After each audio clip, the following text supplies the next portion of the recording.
We provide you the platform to turn your dreams into reality. Give wings to your aspirations with KR Mangalam University.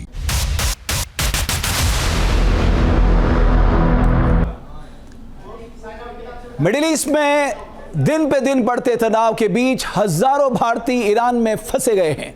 जंग के दौरान खतरे और air space बंद होने के कारण इन लोगों की वतन वापसी की तारीख आगे खिसकती जा रही है। ईरान में फंसे इन लोगों के परिवार बेहद परेशान नजर आ रहे हैं। किसी भी अनहोनी से पहले वो भारत सरकार से गुहार लगा रहे हैं, हमारे अपनों की वतन वापसी करा दो सरकार।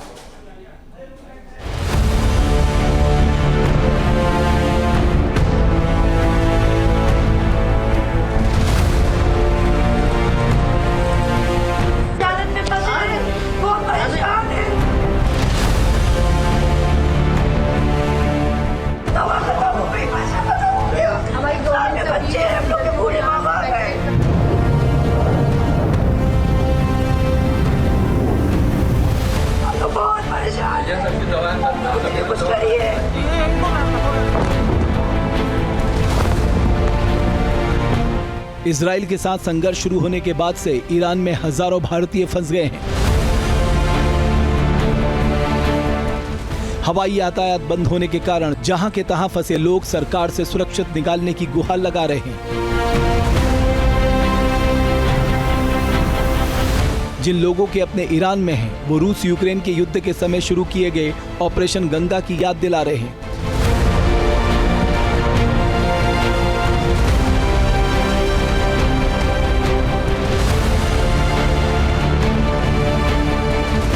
भारतीयों की सकुशल वतन वापसी सुनिश्चित करने की मांग कर रहे हैं।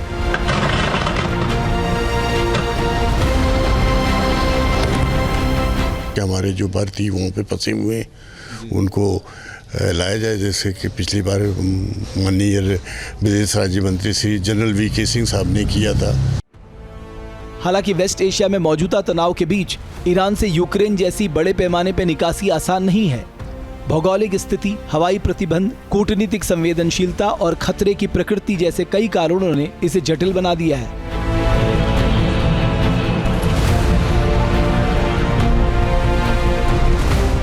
आंकड़ों की बात करें तो ईरान में इस वक्त लगभग 10,000 भारतीय नागरिक हैं। इनमें से करीब 1500 से 2000 छात्र हैं। वहीं करीब 6000 लोग लंबे समय से वहां रहकर काम कर रहे हैं। इसके अलावा कई ऐसे लोग भी हैं जो धार्मिक यात्रा यानी जियारत करने के लिए ईरान गए हुए हैं।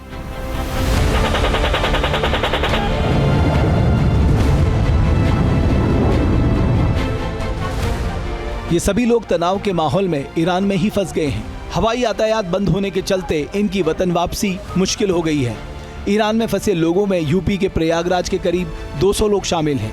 इनमें जहीर असगर का परिवार भी शामिल है। उनके परिवार के 5 लोग ईरान में फंसे हुए हैं।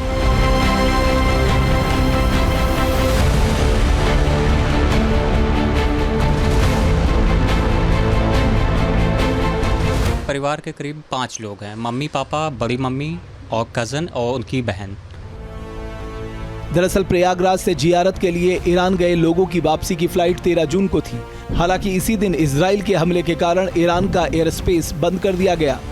जो लोग ईरान में फंस गए हैं, अब उनके परिवारों में बेचैनी है। राहत की बात यह है कि ये सभी लोग सुरक्षित हैं। हालांकि उनमें कुछ बुजुर्ग और कुछ बीमार भी हैं। इन लोगों को पैसे और दवाओं के खत्म होने से परेशानी का सामना करना पड़ रहा है।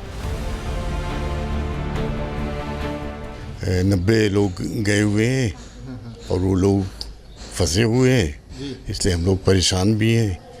और कभी कभी दिमाग दौड़ता है कि डिफेंस पर्सनल होने के नाते मैं माननीय रक्षा मंत्री महोदय भारत सरकार से आग्रह करूं कि ना हो किसी तरह उनकी सरकार से बात करके अपने भारतीय वायुसेना के जो ट्रांसपोर्ट एयरक्राफ्ट हैं उनको भेज के हमारे जो भारतीय वहाँ पे फंसे हुए हैं उनको लाया जाए, जैसे कि पिछली बार माननीय विदेश राज्य मंत्री श्री जनरल वीके सिंह साहब ने किया था। इसी परिवार की मंतिशा रिजवी का रो रो कर बुरा हाल है, क्योंकि उनकी मां और 2 भाई ईरान में फंस गए हैं।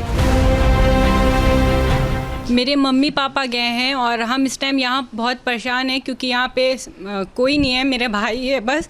और हम रिक्वेस्ट करते हैं कि बुलाइए। परेशान ना हो, लेकिन ये बताएं क्या कहना है, अपनी बात तो कह सकती हैं आप गवर्नमेंट से। कि मेरे मम्मी पापा को बुलाइए आप जल्द से जल्द। आपके मम्मी पापा हैं और कौन कौन है? मेरी बड़ी मम्मी गई है, नानी है, मेरी बुआ है, भाई है, कज़न लोग।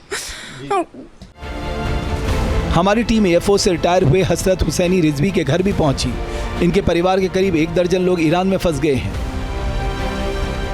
मेरी मम्मी और मेरी 2 भाभियाँ यहाँ से 13 मई को करबला के लिए गई थी, मतलब ईरान के लिए गई थी, लेकिन उनको 14 जून की वापसी थी। लेकिन वहाँ पर एयर स्ट्राइक की वजह से वो लोग काफ़ी फंस चुके हैं।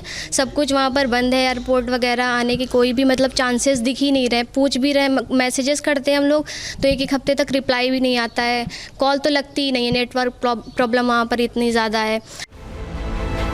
ईरान इजराइल के बीच जारी जंग में कौशाम्बी जिले के सैकड़ों छात्र और धर्मगुरु भी फंस गए हैं। बकरीद के बाद मुहर्रम करने के लिए इन सभी को वतन लौटना था, लेकिन जंग के चलते एयरबेस बंद कर दिए गए।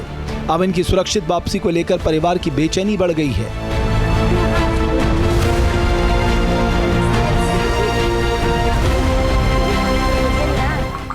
हमारे घर के लगभग 15-16 लोग वहाँ हैं। 2 हमारे सगे भाई हैं, उनकी फैमिली है, और मामू हैं, उनकी फैमिली है, और एक भतीजा वहाँ पर पढ़ रहा है। तो ये लोग जो है, जब 12 तारीख को ये घटना हुई है तो इनका लोगों का कॉल आया था कि हाँ ऐसी घटना हुई है, जिससे वो लोग थोड़ा सा डरे सहमे से थे। उसके बाद वहाँ पर नेट बंद हो गया। ईरान में फंसे भारतीयों में कश्मीर के युवा भी शामिल हैं। अब इनके परिजन केंद्र सरकार से दखल देने की मांग कर रहे हैं। इन लोगों के बच्चे पढ़ाई के लिए ईरान गए थे, लेकिन तनाव के माहौल में इनकी वतन वापसी अटक गई है।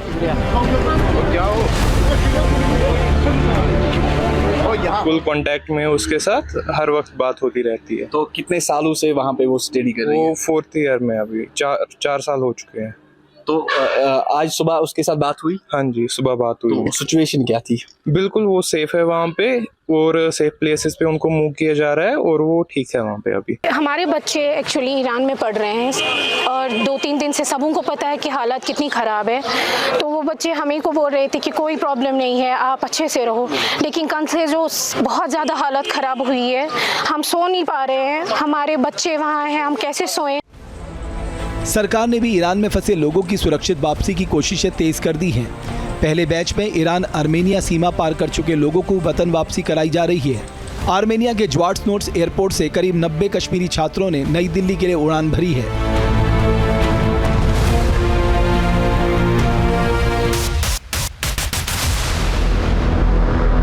जहां भक्ति है हर शब्द में, कथाओं में छुपे हैं दिव्य रहस्य, और ज्योतिष देता है जीवन को दिशा। धर्म से जुड़ी हर बातों को जानने के लिए हमारे चैनल स्तुति को सब्सक्राइब करें। चैनल पर जाने के लिए इस लिंक पर क्लिक करें।